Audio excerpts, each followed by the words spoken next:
Bonjour à tous, j'espère que vous passez un excellent week-end. Bienvenue donc dans cette nouvelle revue de marché hebdomadaire dans laquelle je vous propose les plans qui me plaisent le plus pour la semaine de trading à venir. À l'avenir, je pense que ces revues de marché seront publiées au cours du dimanche pour la semaine suivante pour vous permettre dès le lundi matin d'avoir en tête tous les plans que je vous propose lors de cette revue de marché. Avant de passer à l'analyse graphique, on va peut-être faire un petit point en matière fondamentale sur les nouvelles macroéconomiques qu'on a eues au cours de la semaine dernière par rapport à la Fed et à la BOE, la Bank of England. Alors concernant la Bank of England, la Banque centrale britannique a remonté ses taux au cours de la semaine dernière des 0,25 à 0,5% pour son taux d'intérêt directeur. Cela, en soi, aurait dû faire s'apprécier le GBP et j'ai vu ça a surpris beaucoup de personnes, de traders particuliers, je l'ai vu sur les réseaux sociaux. L'explication de l'effondrement du GBP, vous le voyez ici, après l'annonce de la remontée des taux par la Bank of England, c'est tout simplement que le gouverneur de la BOE, Carney, a expliqué qu'il ne s'agirait que d'une remontée des taux ponctuelle et que la BOE ne devrait pas à l'avenir remonter de nouveau son taux d'intérêt directeur, ce à quoi s'attendaient les investisseurs. Donc, en toute logique, le GBP en a accusé le coup malgré la remontée des taux. Mais cette baisse, même s'il a été assez violente, je ne pense pas qu'elle se poursuivra et je maintiens un biais plutôt haussier sur le GBP pour chercher encore la suite du retracement de l'excès baissier sur le GBP suite au Brexit. Voilà concernant donc la livre britannique. Concernant l'USD, la semaine dernière, la Fed n'a pas remonté son taux d'intérêt directeur, mais elle a insinué qu'il serait envisageable que cela soit fait à partir du 13 décembre prochain lors de sa nouvelle décision de taux. Par conséquent, si elle le fait effectivement, si le 13 décembre prochain, la Fed remonte effectivement ses taux, il serait très intéressant d'arriver à cette échéance, au 13 décembre 2017, avec des gains latents à la hausse sur l'USD. Donc, je maintiens pour les semaines à venir mon biais haussier sur l'USD pour rechercher tout simplement à accumuler des positions haussières et des gains latents sur cette devise pour pouvoir jouer en toute sérénité la prochaine décision de taux de la Fed. Voilà pour le petit résumé en matière d'analyse fondamentale par rapport au GBP et à l'USD. On va passer très rapidement à l'analyse graphique. Donc concernant le DAX, écoutez, il monte. Voilà, un petit graphique en UT mensuel. On voit que le DAX monte, monte, ne s'arrête plus. Donc dans ces cas-là, même si ça peut nous paraître illogique, moi ça me paraît illogique, un marché qui monte, on l'achète. Donc, on va rechercher pour le moment plutôt des achats, même si on sait tous que le potentiel aujourd'hui en swing trading est peut-être plutôt baissier qu'haussier. En tout cas, de mon point de vue. Alors, en matière d'analyse graphique en swing trading, on pourra rechercher des achats au-dessus de ce niveau-là, les 13 400 points. Et en dessous, pourquoi pas rechercher plutôt des ventes. Je parle ici, bien sûr, dans un cadre, on va dire, dans une pratique de swing trading. En matière d'intraday, on a pourquoi pas ce niveau-là, vers les 13 485 points, qui pourrait représenter une zone de short pour la semaine prochaine en intraday. Et éventuellement de zones d'achat en cas de cassure. Personnellement, j'ai failli me faire piéger sur cette cassure ici. Je suis sorti à peu près à break-even.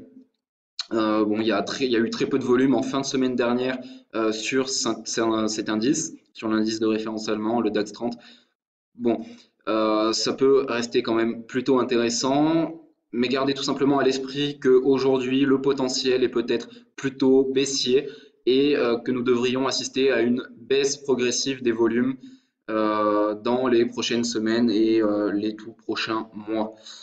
Donc peut-être un actif duquel on peut se détourner, surtout si on pratique le swing trading. Concernant l'euro-dollar, sur l'euro-dollar, mon plan s'est très bien déroulé.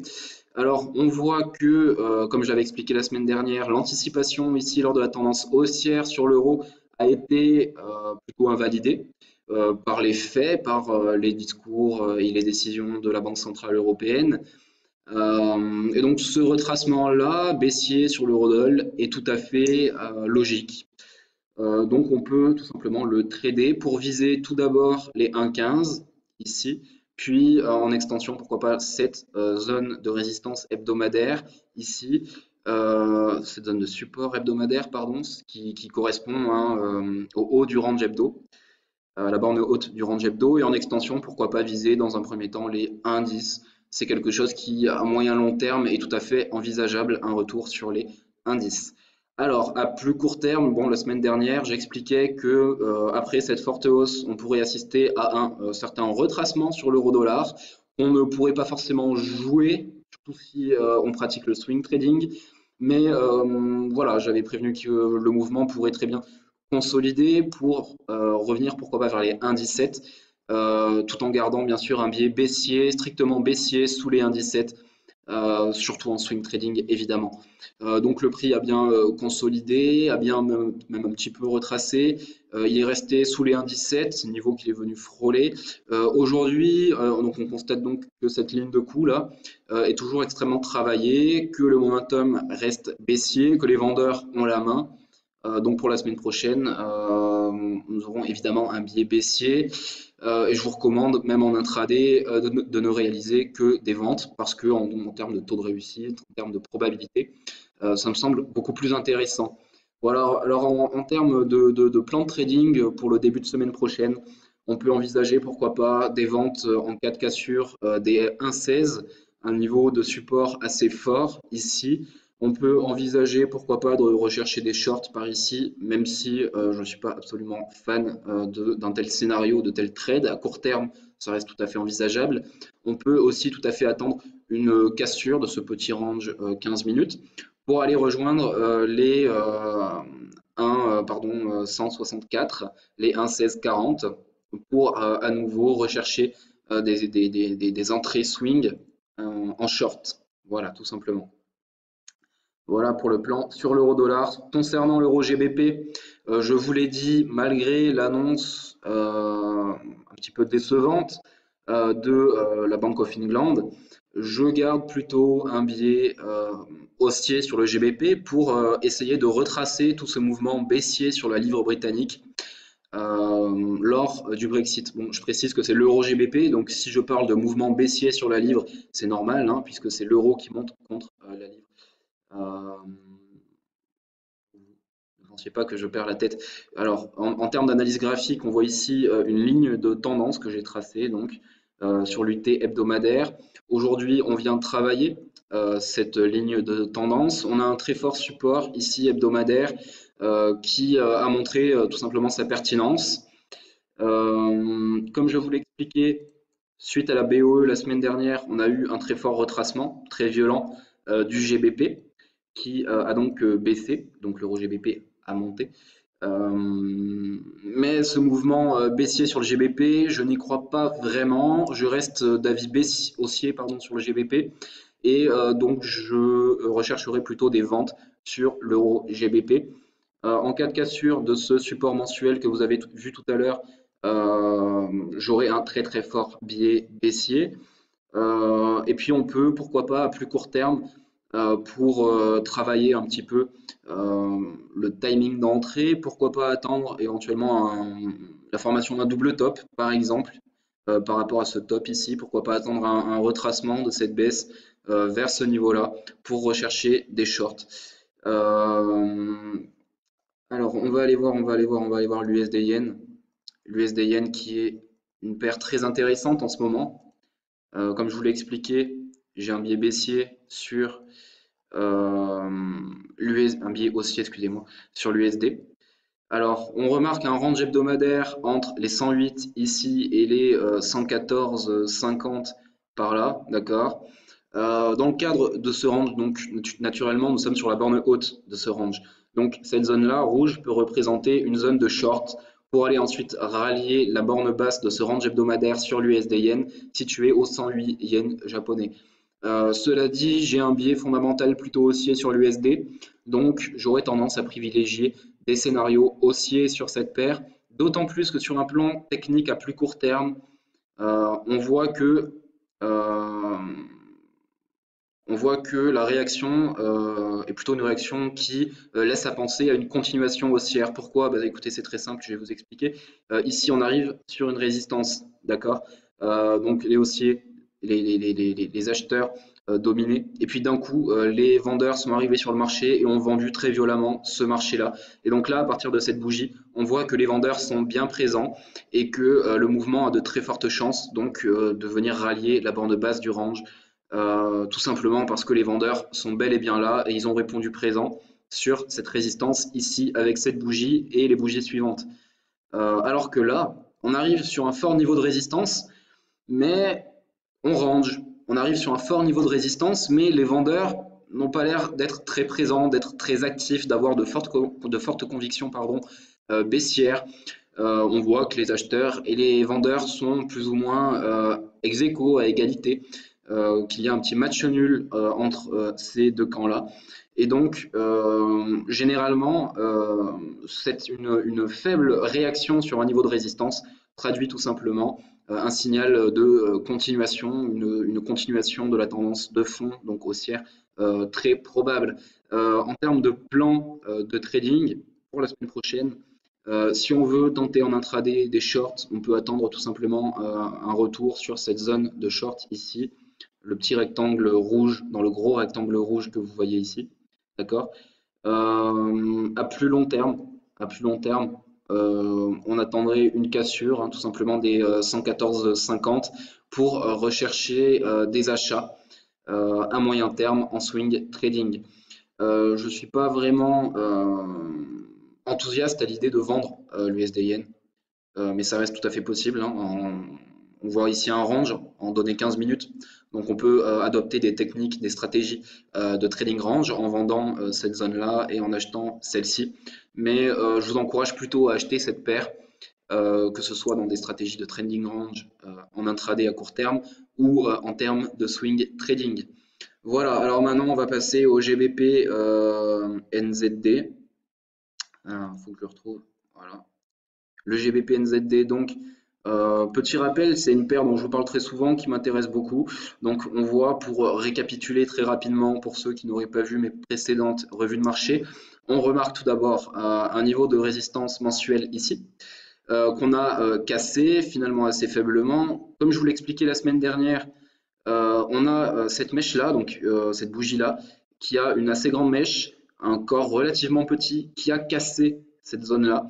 Et donc, je vous expliquais la semaine dernière qu'au cours de la semaine suivante, sur un plan technique, on pourrait plutôt s'attendre à une consolidation, un petit retracement du GBP-NZD de cette paire, tout simplement parce que cette bougie représente une certaine indécision de la part des investisseurs. C'est effectivement ce qui s'est passé.